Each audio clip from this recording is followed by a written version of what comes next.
I'm going to start with a story. This is about two boys, each of them about 5 years old. They were in a hospital room lying on beds next to each other. The first boy leans over and asks, "What are you here for?"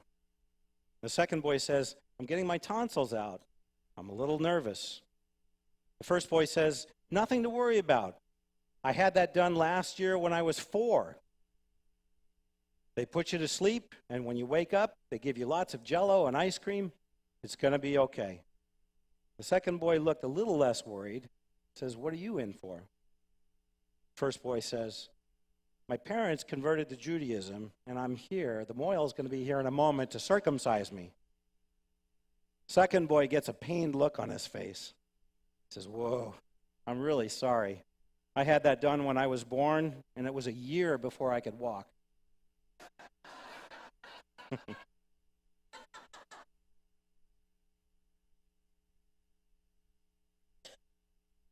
Okay, this part's optional. You've probably heard this part of the story, but this is years later. So years later, the boy's now Jewish father was troubled by the way his son turned out. So he went to see his rabbi. "Rabbi, I brought him up in the faith.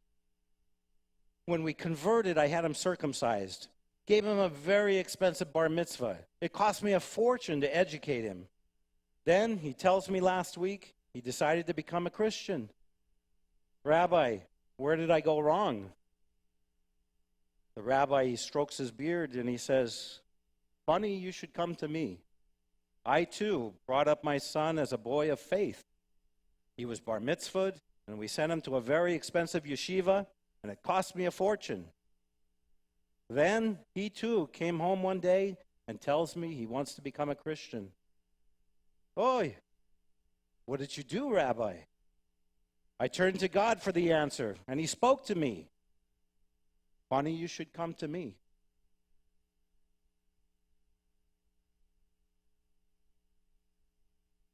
How many have heard that? Really? Just a couple? Just a couple remember it, right? Really? You've never heard that? Never heard that. Wow. Okay, how many of you got it? Okay, enough of you that you can ask your neighbor afterwards, okay? So, we're going to be talking about circumcision, and we're going to be talking about Jewish identity, and specifically from 1 Corinthians chapter 7, verses 17. We probably won't even get to verse 21, probably 17 through 20. Paul's long-neglected rule for all congregations. His long-neglected rule for all congregations. This rule, I should give you a little heads up on this rule. The rule has to do with maintaining Jewish identity. That actually Paul is mandating that Jewish identity be kept within the body of Messiah. And so the question here is, why has this rule regarding Jewish identity been ignored and even blatantly violated, as we'll see, for 19 centuries of church history? We'll also be looking at Genesis chapter 11 and Genesis chapter 12, and we'll ask the question, why did God institute certain distinctions between the nations and the Jewish people? And then in Acts chapter 10, we'll visit that. Did Peter's, if you remember what happened there, this is when Peter received his vision. The sheet came down. There was a lot of treif, as we call it, non-kosher food that was on the sheet. And God said, rise, kill, eat. Peter said, "No way." It's a tough thing to say to God. But it's exactly what Ezekiel said, if you want to look that up on your own, in Ezekiel chapter 4. Not the identical situation, but Ezekiel was asked to prepare something in a non-kosher manner and to eat it. And he said, no. He said, "No, Lord, nothing ever unclean has passed through my lips." And God made a provision for him. He did not require him to do that. The point of Peter's vision was not about the food. It was about non-Jewish people coming into the community of Messiah. did Peter's visit to the God-fearing centurion Cornelius, because that's what he was asked to do, did it signify the end of Jewish and Gentile distinctions within the community of Messiah? Galatians chapter 2, we'll take a quick look at what's called the Antioch incident. And that's, if you recall, in Galatians, Paul is recalling something that happened in Antioch where Peter actually withdrew from eating with Gentiles in the body of Messiah. And the Jewish believers followed him in this. Paul was outraged by this, and he rebuked Peter. But we'll take a look at that and why Peter might have done that. Acts 15. There is some question about the chronology here, but it's possible that Galatians, the Galatians, when Paul was referring to the Antioch incident, that came between Acts 10 and Acts 15, and that Acts 15 was something that resolved that situation officially by the Jerusalem Council. And then, finally, really getting down to the crux of the issue, what has been the consequences for neglecting Paul's rule for the last 1900 years? And I'm giving you a hint there with continuity and the Besorah.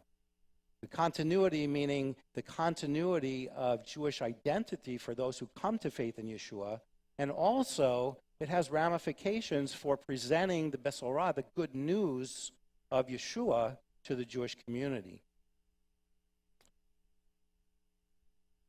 So, Paul's rule, 1 Corinthians 7:17 through, we'll say, I did have 20 there, 21.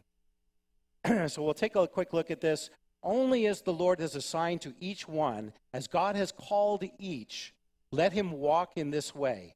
I give this rule in all of Messiah's communities. So that should get our attention right there. Paul is saying, this is something I'm giving to all of the communities of Messiah. Was anyone called when he already had been circumcised? Let him not make himself uncircumcised. And we'll come back to that phrase a number of times this morning. Has anyone been called whilst uncircumcised? Let him not allow himself to be circumcised. Circumcision is nothing, and uncircumcision is nothing, but keeping God's commandments matters. Let each one remain in the calling in which he was called. Were you called as a slave? And this is a Roman slave. Don't let that bother you. But if indeed you can become free, make the most of that opportunity. So he's not saying stay in that situation. But mainly we're going to be dealing with what we have highlighted there in the yellow. But first of all, from the very beginning, almost the very beginning, Genesis chapter 11, God has made distinctions among the peoples of this earth. Starting in Genesis 11, it says in verse 6, Adonai said, look, this is at the Tower of Babel, by the way. He said, look, the people are one, and all of them have the same language. Come, let us go down and confuse their language there. So Adonai scattered them. A division. So God scatters the peoples throughout the earth. The people are dispersed throughout the earth, speaking different languages, developing different ethnic identities at that point. And this is something that God ordained. And ever since then, mankind has been trying to recover and been trying to reverse God's plan. John Lennon, his iconic song, Imagine. Just some of the lyrics here. Imagine there's no countries. It isn't hard to do. Nothing to kill or die for, and no religion, too. Imagine all the people living life in peace. It's a good sentiment. And many world leaders, many world powers have tried in their own way, usually secular way, to achieve that, and they failed. So we have attempts at world sameness and peace. The Tower of Babel keep all the people in one place, and that's also where we see the introduction of slave labor. Then we have the 4 consecutive world powers that are described in Daniel. You have the Babylonian Empire, you have the Medo-Persian Empire, the Greek Empire that was eventually divided into 4, including the Syrian section that gave us Antiochus Epiphanes, and then also the Roman Empire after that, all of them spoken about in the book of Daniel. And all of them having that goal of uniting the world under their rule. 20th century, the League of Nations, followed by the United Nations, somewhat having the same goal in a little bit different way. But then, more sinister, we have 20th century communism, which also sought to unite all of the world together under communism. 21st century socialism is what we have now, which kind of runs the gamut in terms of some leaning more towards communism, some not, but still with the goal of uniting people of the world in an indirect way, and also dissolving borders between nations. We even see that a bit in the European community as well. The past 10 years, the movement to dissolve our borders has really been gaining a lot of traction, unfortunately, in our country. Israel is an anomaly to all this. Israel, as a Jewish state, even though 22% of the citizens of Israel are not Jewish, it's still a Jewish state. And it flies contrary to the world.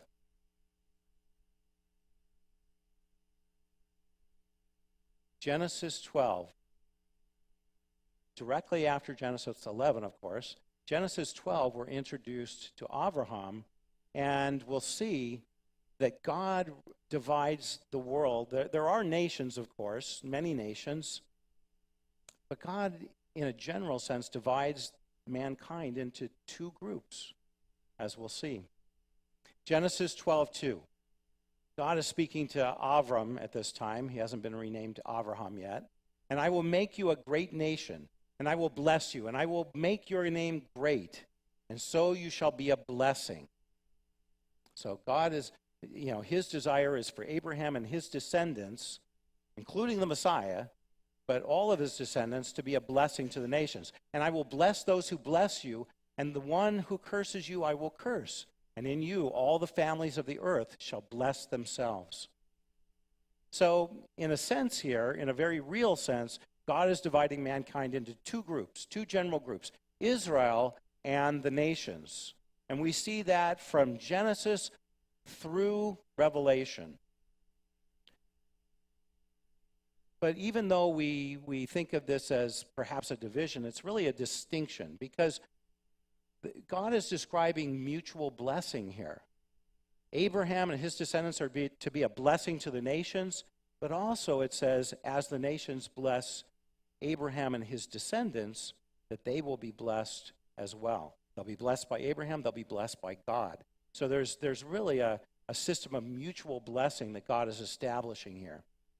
And all the nations bless themselves only when they're in Abraham. Notice the wording there, and in you, Abraham. Not just the person Abraham, but the community that's, the covenant community that's established with Abraham, with Isaac, with Jacob, and then eventually with all of the sons, the tribes of Israel, of Jacob. And so, in you, all the families of the earth shall bless themselves. And so, and not to spend too much time on this point, but God's plan, even in the community of Messiah, Paul describes, the nations being grafted into the olive tree. He describes the nations as being part of the commonwealth of Israel. And this is not only in a spiritual sense, but but really in a relational sense to the God of Israel. There's only one God, and he's revealed himself in the Tanakh, in the Jewish scriptures. And as non-Jewish people in the first century started to come to faith in Yeshua, that's the only scripture that they had. And so in Abraham, in the descendants of Abraham, in the covenant community, the nations of the earth shall bless themselves. But also it says, if we could say in a prophetic sense, that in you all the families of the earth shall bless themselves. And that's really a promise that's going to be ultimately fulfilled in the Messianic kingdom when Yeshua is ruling and reigning from Jerusalem. So another question here. Are distinctions between Jewish and non-Jewish believers to be maintained within the community of Messiah Yeshua? Is that a tough question? Some of you have worried looks on your face. Some of you are smiling and say, no problem. What's that? Paul's rule in 1 Corinthians 7, it offers a resounding yes. There is to be a distinction within the community of Messiah. There's also to be unity. There's also to be equality. That's the good news. But still, distinction. You might ask, what about Galatians 3:28? There's neither Jew nor Greek. There's neither slave nor free man. There's neither male nor female. For you are all one in Messiah Yeshua. That's a very important passage there. Of course, it has to be taken in context. First of all, is it really saying there's no distinction between Jew or Greek? Well, if there's no distinction, then we might also have to say, like so many are today in California, there's neither male nor female either. But we're not going to say that. So the context here. The context really comes at the end there. It says, for you are all one in Messiah Yeshua. We have equal standing together within the community of Messiah. Jewish, non-Jewish, male, female, regardless of income levels, whatever it might be. So the context. And also, that third bullet item down there, unencumbered full fellowship between Jewish and non-Jewish members. And in the first century, as we see some of these situations, like the Antioch incident that Paul describes in Galatians chapter 2, we can see that it wasn't all easy. It wasn't easy for Jewish and non-Jewish people to have that fellowship unbroken, unhindered. But the church came up with a solution eventually, and we're going to see that in a little bit. The institutional church. I like to distinguish between good Christians and the institutional church. We'll see that the institutional church kind of gradually, maybe not so gradually, decided that we can eliminate the distinctions by eliminating Jewish identity within the church. But really what Paul is calling for, just to put this in first century context, Paul and really the apostolic council in Jerusalem in Acts 15, they're calling for an upgrade, as far as God-fearers. Cornelius was described as a God-fearer. It was a technical term for a non-Jewish person who believed in the God of Israel. He was part of the synagogue wherever he lived or she lived. They were part of the synagogue, and yet there was still limitations in their relationship with the Jewish community. There was always contact. There was always things going on between Jewish and non-Jewish people, but in terms of intimate contact, and intimate oftentimes meant table fellowship. It meant eating together. It meant going into the home of a Gentile and eating. It was scandalous that Peter went into the house of Cornelius and ate with them. And he had to explain himself to the council as he comes back to Jerusalem. So really, what we're describing here in the Brit Hadashah within the community of Messiah is an upgrade. Where it's not like the God-fearers. Non-Jewish people are to have equal status, and there's to be fellowship that's unencumbered between Jewish and non-Jewish people. So Acts chapter 10, these are some of the passages that we're going to quickly look at here. Acts chapter 10, Galatians 2, Acts 15, Acts 21. Starting with Acts 10, Cornelius it's dealing with Cornelius and Gentiles entering into the Kehillah of Messiah, the community of Messiah. And he, Peter, said to them, he said to the house of Cornelius as he goes into their house, he says, "You yourselves know how unlawful it is for a man who is a Jew to associate with a foreigner or to visit him." In other words, to go into his house. Associating with them meaning intimately associating with foreigners. And yet, God has shown me that I should not call any man unholy or unclean. And of course, the context here is, those who have come into relationship with Messiah, who have come to believe in Messiah and have entered into his community. Peter and any Jewish believer at that time was not to refer to or think of non-Jewish people as unholy or unclean. And again, that kind of status that was put upon non-Jewish people, it limited the contact. It limited the intimate contact that Jewish people could have with non-Jewish people. You couldn't be best friends. Galatians chapter 2, verses 12 through 15. This is the Antioch incident that Paul is describing. And the Antioch here, there's at least two Antiochs that are described in the Brit Hadashah. This is the one that's in Syria, but is very close to the borders of Israel. And as a matter of fact, a lot of those in the first century considered Antioch to be within the biblical boundaries of Israel, actually, which comes into play. We're not going to go into any detail about that. Otherwise, it would be 5 units for Lee. Yes. So in verse 12, before certain people came from Jacob, who is James, the leader of the community in Jerusalem, certain people came from him, not necessarily authorized, but they came from him. We're really not sure about the details. He, Peter, regularly ate with the Gentiles, but when they came, he began to withdraw and separate himself. Now remember, this is the same Peter that in Acts chapter 10 went into the house of Cornelius, and he did eat with them, as we find out in the next chapter. So now he withdraws. He withdraws and separates himself, fearing those of the circumcision. And the rest of the Jews joined him in hypocrisy.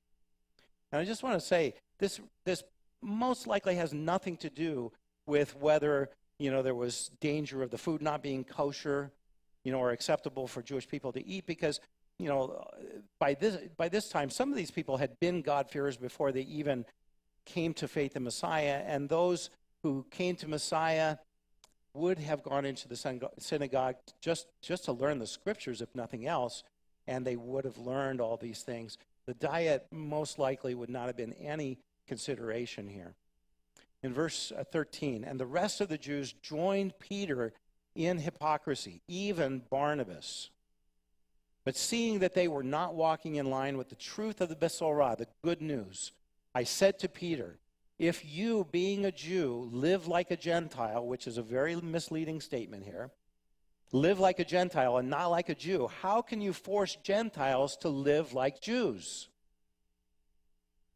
So the issue here, as we can see, is that Peter was pressured into believing that I really can't have this ongoing intimate fellowship with non-Jewish people unless they are circumcised, convert, and become Jewish. Otherwise, I've got to limit my contact with them. And Paul continues, we are Jews by birth and not sinners from among the Gentiles. Yet, we know, that sounds very insulting to Gentiles, doesn't it? I'll come back to that. It's really not. Well, it sort of is. In verse 16, yet we know that a person is set right not by the deeds based on Torah, but rather through putting trust in Messiah Yeshua. Okay, so it's not the Torah observance that justifies a person before the Lord. That's Paul says that's not an issue here. And so Paul is arguing, non-Jewish people should not have to be circumcised. They should not have to convert. They should not be obligated to the Torah as a whole, legally obligated as the Jewish community is. So going back to living like a Gentile, there's so much scholarly debate on this. Well, what did Paul mean by that? Because there's no evidence whatsoever that Peter or Paul lived like a Gentile, because they're Jewish and they have Jewish obligations, and they affirm that they're fulfilling those obligations. So what does he mean by that? And one of the best explanations that a number of scholars prefer in this case is that this was the accusation brought against Peter for eating and having intimate fellowship with non-Jewish people. So by doing so, it's as if he was living like a Gentile to his accusers. And so Paul, in an ironic way, and Paul uses irony throughout many of his writings, in an ironic way, he's saying, if you are living like a Gentile, you're having intimate contact, in other words, intimate fellowship with non-Jewish people. If you're doing that, how can you force them? Why would you force them? Because you know it's okay in Messiah to have intimate contact with them. Why would you require them to convert? In verse 15, sinners. The term sinner in the first century, it was used in a way, actually it was used of both Jewish people and non-Jewish people, and it had to do with the scriptures, with the teachings of God. Where do we get the teachings of God? The only place we get the teachings of God in the scriptures. And if a Jewish person was not living according to the scripture, he was considered a sinner. Either he did it because he just didn't care, or because he was ignorant of the teachings of the scripture. Either way, he was considered a sinner. And so you can understand why a Gentile would be called a sinner, especially if they have no knowledge of the scriptures whatsoever. And that's really the context. Many times when you see that term used, either in the Gospels or in the epistles, that it's referring to somebody who either blatantly chooses not to follow what he knows is right, or he just doesn't know what's right. Either way, he's considered a sinner. Does that ease it up does that take the edge off of the word a little bit?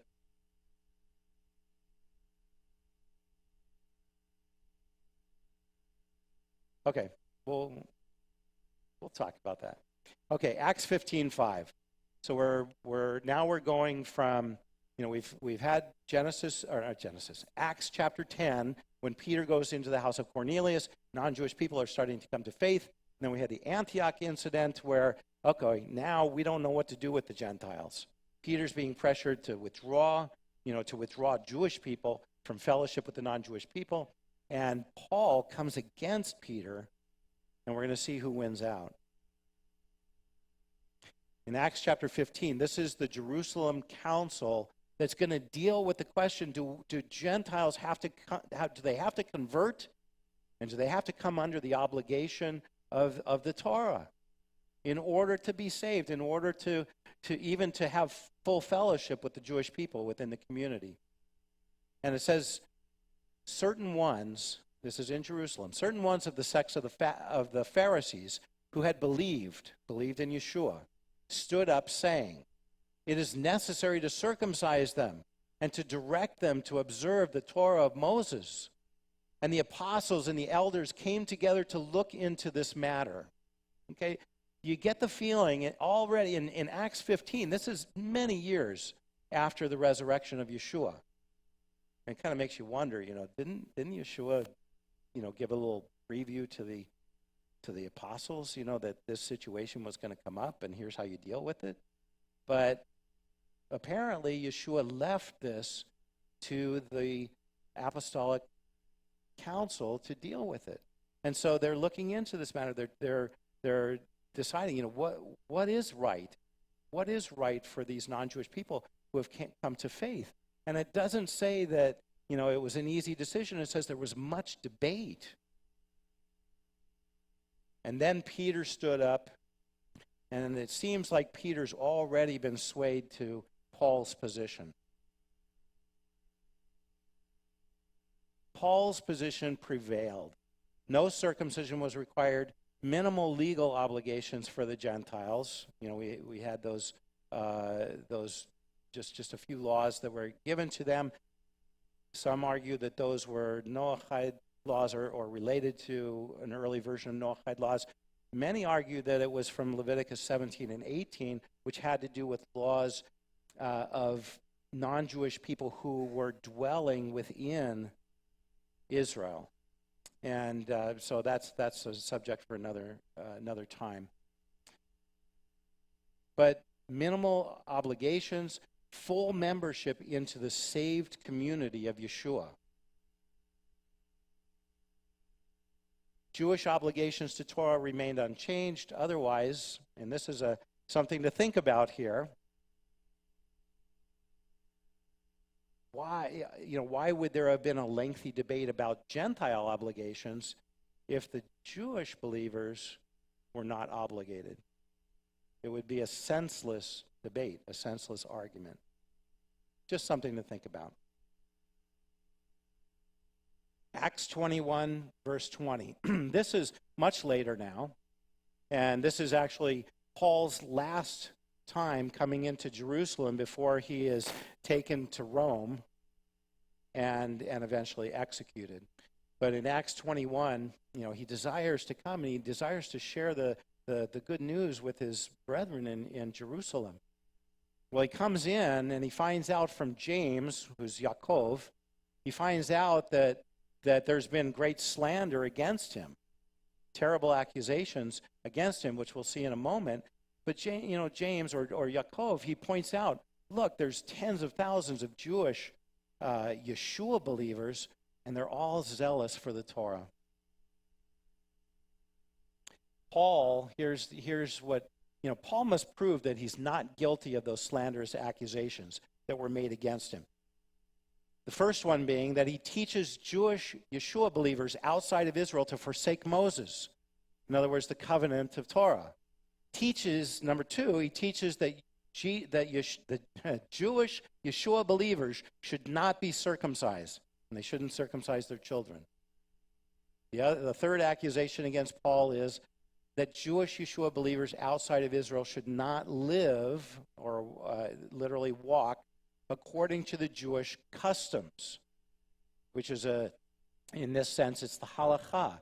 It's the instructions given within communities in how to live according to the Tanakh. And so these were the three accusations against Paul. And he takes steps at the advice of Yaakov. He takes steps to prove that those things are not true about him, and that he does walk and identify himself not only ethnically, but in his practice, he identifies as a Jewish believer in Messiah. And we have to always say, none of these obligations justify a person before God. And that's something that Paul reiterates, especially for the non-Jewish people who are always tempted to convert to Judaism. And by the way, there's a number of reasons why non-Jewish people would have wanted to convert to Judaism. Many people, and it's understandable certainly in the Messianic congregations, many people are attracted to Jewish customs and a Jewish way of life, and they're certainly attracted to the scriptures of the Jewish people in the first century here. But there were other reasons. There were political reasons as well. One of them being that there was no legal protection for non-Jewish believers. there within the Roman Empire, it was required, emperor worship, worship of local gods within the empire. These things were required of people unless you belonged to a synagogue, because the Jewish people had made agreements with the Romans actually for many, many decades before this, even before the birth of Yeshua. That arrangements had been made by the Jewish community with the Roman authorities that, look, we believe in one God. We can't do this, and we would rather die than violate the scriptures in this and commit idolatry. And so they made an agreement with the Romans that really held up for a long, long time, and that was if they belonged to a synagogue, they were exempt from that kind of idolatrous worship. And one of the concessions that the Jewish community made was, we're not going to worship the emperor, but we will have daily sacrifices for the emperor, sacrifices and prayers for him. So in other words, showing some support as a concession. So, but Gentiles, they didn't have that protection. That was not part of the agreement. So if a Gentile comes to faith in the God of the Jewish people, even though they might go to synagogue, they're not Jewish, and as far as the Romans were concerned, they did not have protection from this kind of idolatry that the Romans required. So you can see how that might be tempting for non-Jewish people to want to convert even just for that reason. But there was a lot of pressure. There was a lot of pressure in these issues. So Paul's rule, again. Introducing Dr. David Rudolph. He actually heads up the Jewish Studies program at the King's University. It's my school. And he's written extensively on this idea of Paul's rule, for, as he calls it, for all the churches. And it's interesting, when he was going to give a talk on this at a conference, he did an ad hoc survey. He surveyed dozens of pastors, some of them well-known pastors, and asked them, are you aware of Paul's universal rule for all of the congregations, all of the churches in Messiah? And it was interesting that not one of them said that they knew what he was talking about or understood what he was talking about or had given any thought to what he was talking about. I hope that changes.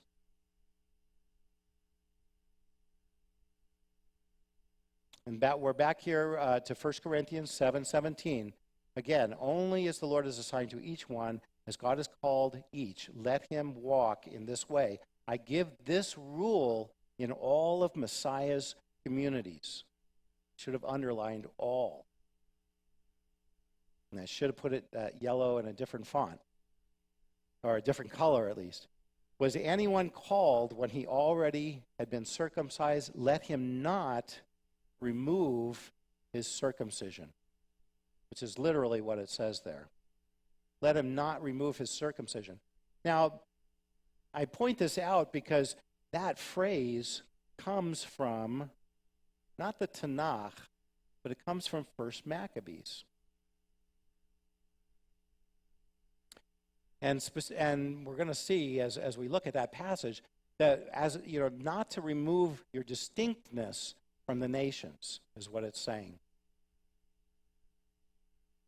Let him not remove his circumcision.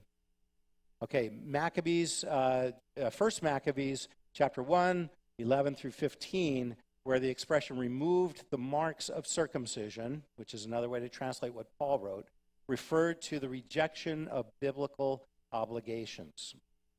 Hellenized Jews. This is part of the history lesson. This is worth 1 unit just by itself. Okay, so Hellenized Jews. We're going back to the time of the Maccabees, the Hasmonean period. Hellenized Jews not only removed circumcision, they wanted to erase the distinction between themselves and non-Jews. And the motivation of the Hellenized Jews was they wanted to upgrade the status of the cities within Israel. There's a technical term within the Greek Empire of the time, and that was the polis, which means city, but it's a certain kind of, it's the highest level of city, and it comes with many rights. And so there was advantage to being considered a polis, but they had to give up Jewish practice. And we'll see that involved the observance of Shabbat. It involved dietary laws. It involved even just generally the Torah itself. So they forsook the law. They forsook the Shabbat, the biblical dietary restrictions, the holidays, and the covenant of Torah in general. This is the passage from 1 Maccabees. It says, "In those days, renegades came out from Israel and misled many, saying, 'Let us go and make a covenant with the Gentiles around us. For since we separated from them, many disasters have come upon us.' So they built a gymnasium in Jerusalem according to the Gentile custom and removed the marks of circumcision and abandoned the holy covenant. They joined with the Gentiles and sold themselves to do evil." Okay, this is the we could call it a remez. This is the reference that Paul is making here, and you can see that it's not just about circumcision; it's about the way of life for a Jewish person. It's about living within the holy covenant for the Jewish people. Christian theologian James Dunn, he notes that circumcision was not merely a single act of law-keeping. It was the first act of full covenant membership and obligation. Circumcision could stand menonomically for a whole people precisely because it characterized a people's whole existence, a complete way of life. And Paul, likewise, you can see this in Galatians chapter 5, verse 3. He affirms, again, especially to the non-Jewish people who were considering circumcision and who were being, coming under pressure to be circumcised. He says that a man who receives circumcision, that he is under the obligation to keep the entire law. I mean, that's really what happens. Even today, if a person converts, to Orthodoxy or even conservative Judaism, the main issue is going to be, that you are obligating yourself to the covenant of Torah, and that's the main concern there. For a Jewish man to remove circumcision is to reject his divine calling to the covenant Jewish community with all of its obligations. So it's really, is what Paul is saying. You have a divine calling within the community. But you could also say that about the nations.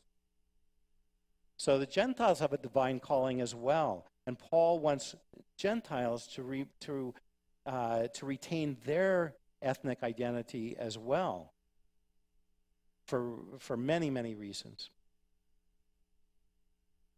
Again, Dr. Rudolph, he raises the question, what about Paul's apparent indifference to the differences in verse 19?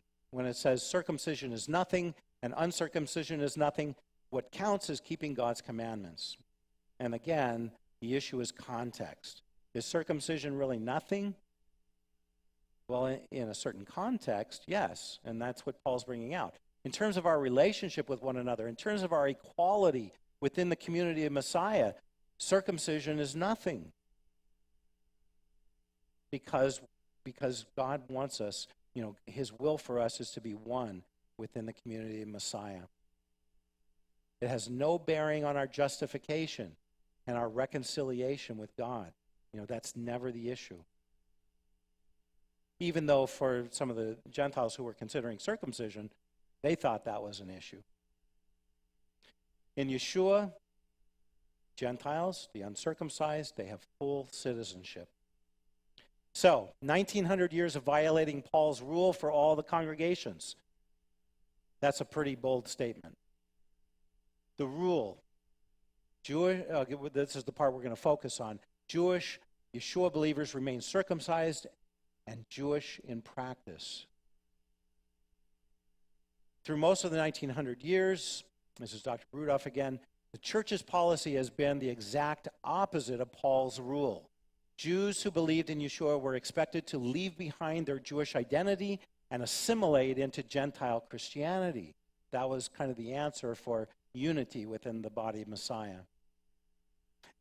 How many of you, and please don't raise your hand unless you really want to confess, but how many of you, when you think of church, how many of you think of Gentile church as opposed to the Jewish community and Jewish people? And I would say probably most of us, if not all of us, we've been kind of trained to think that way. But that's not the way it was. I mean, you just read Acts, the book of Acts. That's not the way it was. That's not the way God intended it. The community of Messiah has Jewish people and non-Jewish people, with distinction but with unity. In 404, church fathers, Jerome and Augustine, very well-known names, they corresponded regarding the Jewish Yeshua believers. Jewish Yeshua believers. Since they, Jewish Yeshua believers, want to be both Jews and Christians, they are neither Jews nor Christians. And that was Jerome. Augustine replies, the Jewish ceremonies are to Christians both hurtful and fatal, and that whoever observes them, whether he was originally Jew or Gentile, is on his way to the pit of perdition. Pretty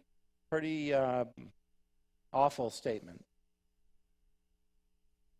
Many of the early ecumenical councils determined that Christians must stop associating with Jews and stop observing anything Jewish, whether from the scriptures or not. There was actually a great concern amongst a number of well-known church fathers. There was a great concern because even though the institutional church was trying to make this great division, many of the Christians themselves were still attracted to the synagogue, and they wanted to visit the synagogue, and they wanted to hear the scriptures from the synagogue. They wanted to participate in some of the customs, not to become Jewish, but just to participate and to be with them. And so, there was a great concern amongst many of the leaders. Eventually, Jewish Yeshua believers who insisted on living as Jews were banned from any congregational membership or contact with other believers. This is one of the simple confessions. I actually shared this before, but one of the simple confessions that was required of new Jewish Yeshua believers, those who had just come to Messiah, and they had to make this simple confession. Simple, but horrendous. I do here and now renounce every rite and observance of the Jewish religion, detesting all of its most solemn ceremonies and tenets that in former days I kept and held. In the future I will practice no rite or celebration connected with it, nor any custom of my past error, promising neither to seek it out, nor to perform it. And at that point you have to wonder, what happened to Paul's rule that's so plain in 1 Corinthians chapter 7. Paul's rule and responsibility of churches and messianic congregations today.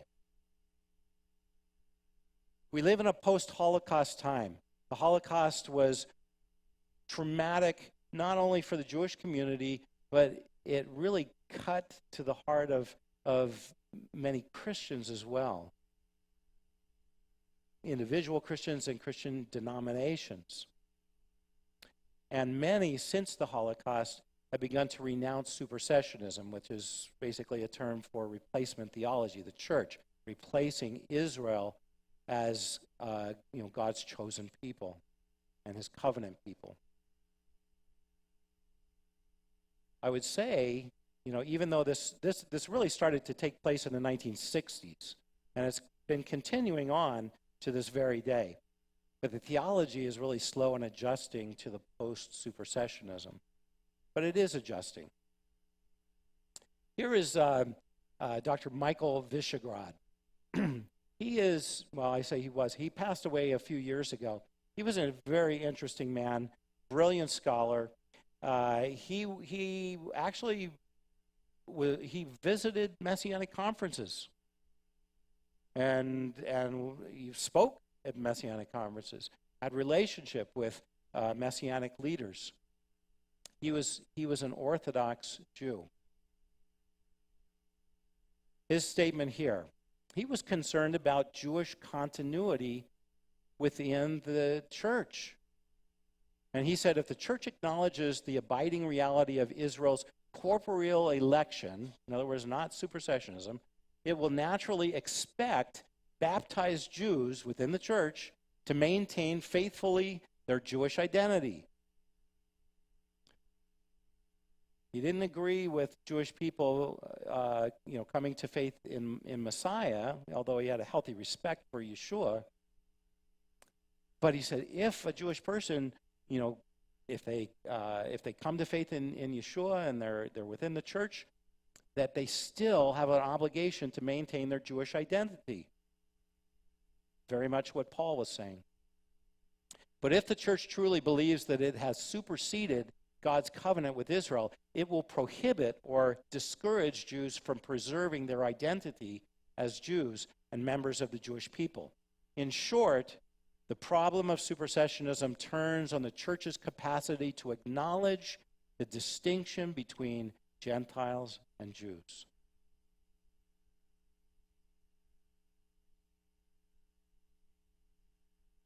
Historically, within the church, and this is one of those concerns that Dr. Visegrad had and many others. Historically, Jewish families that join a church lose their Jewish identity within 1 to 2 generations. Why? Because the church doesn't encourage Jewish identity to be maintained. Dr. Rudolph speaks about his own experience. He was raised in a conservative family, and his father, when Dr. Rudolph was growing up, his father came to faith in Yeshua, and they joined a church. But in their case, the pastor recognized that it was important for him and his family to maintain their Jewish identity, and he happened to have some relations with some Messianic leaders, and he recommended that they go to a Messianic congregation.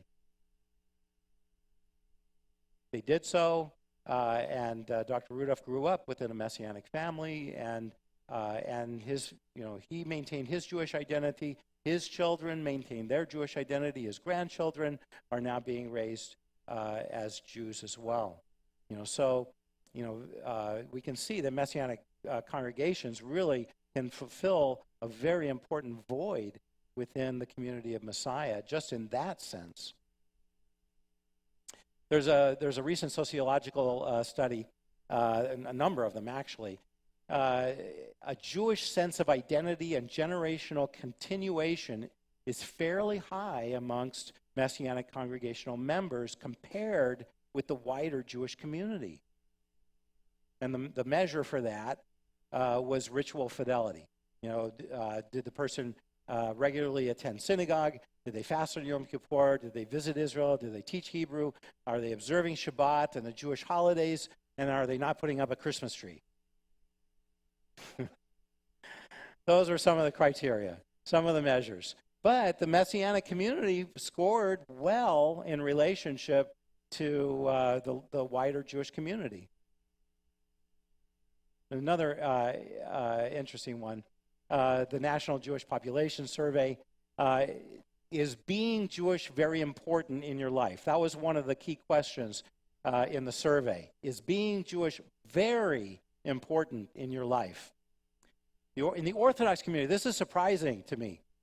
In the Orthodox community, only 77% You would expect, at least in the 90s, come on. 77% consider it very important in their life. Amongst conservatives, 58%. That's getting really down there. Reformed, 40%. Reconstructionist, a little bit better, 49%. What do you think Messianic was? 99. That's really close. 100%. Yep. That's something, to be very happy about.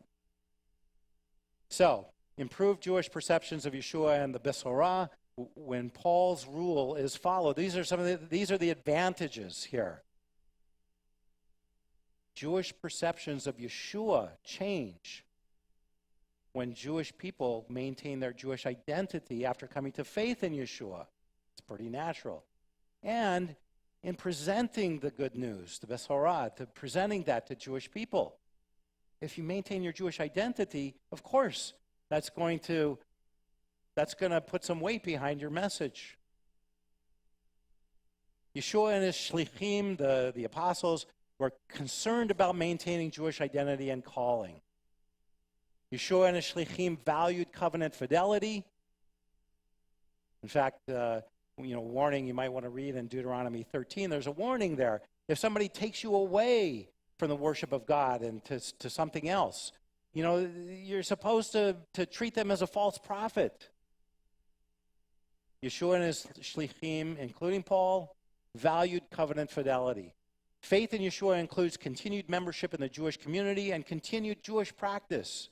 We see that with Paul in Acts 21. He went to great lengths to defend his way of life, how he was living his life as a Jewish person. Faith in Yeshua is not a new religion. There's only really, if you use the term religion, there's only one. It's based on the Bible, right? That's where we get our instructions from the prophets. We get them from the apostles, from Yeshua himself. But there's only one. Only one. Paul's rule always allows for a fair presentation of the Jewish Besorah of Yeshua to the Jewish people, the good news. So really quickly, what will a real post-supersessionist church look like? This is an important question because there's over a million church members with at least one Jewish parent. It's an important issue. So a real, genuine post-supersessionist church will encourage Jewish Yeshua believers to maintain the covenant of their ancestors, to live as Jews and raise their children as Jews. Encourage Jewish members to be connected to the Jewish community in meaningful ways. And there's so many ways to stay connected.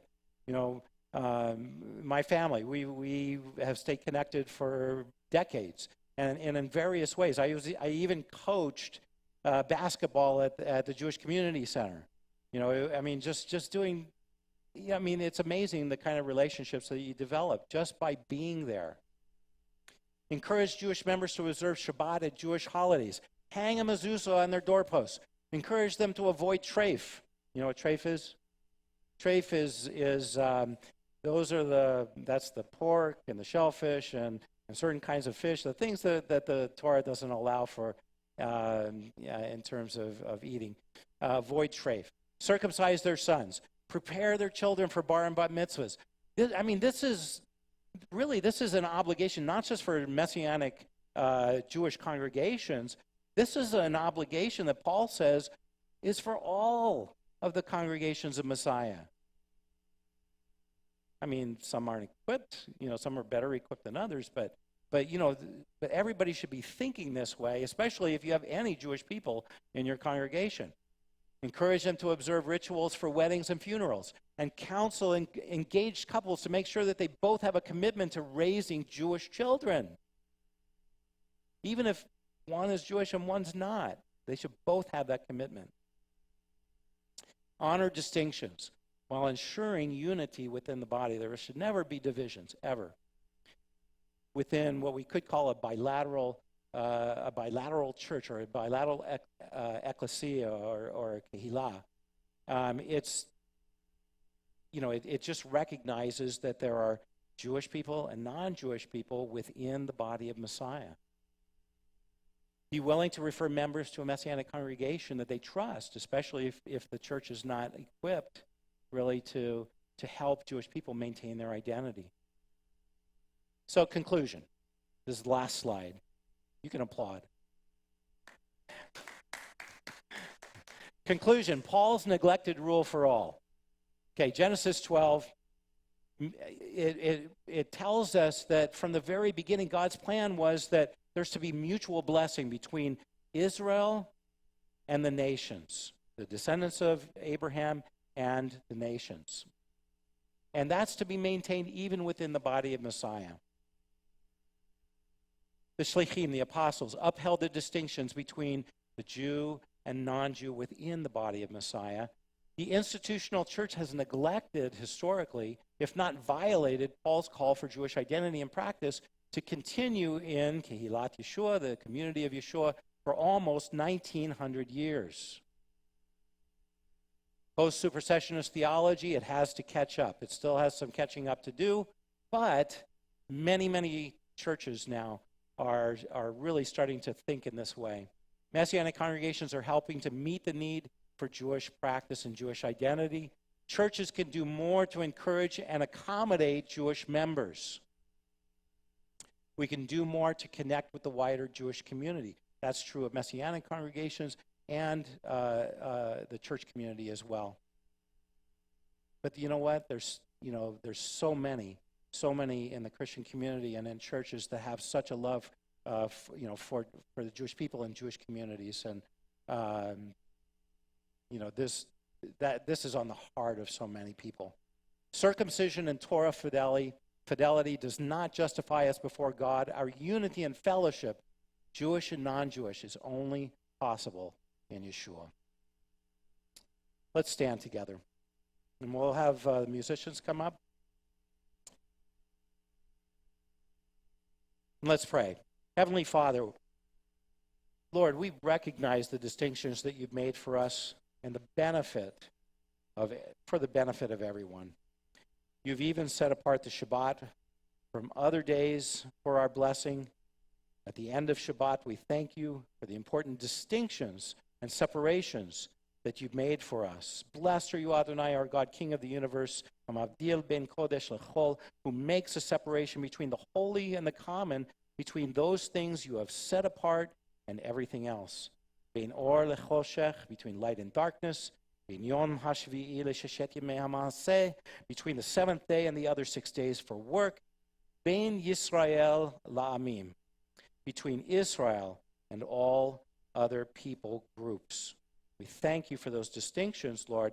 Help us, Lord, to recognize them, and help us, Lord, while we maintain those distinctions, to also maintain our unity and our love for one another and our support for one another. We thank you that in Yeshua, our Messiah, we are one, we are equal, we are unified.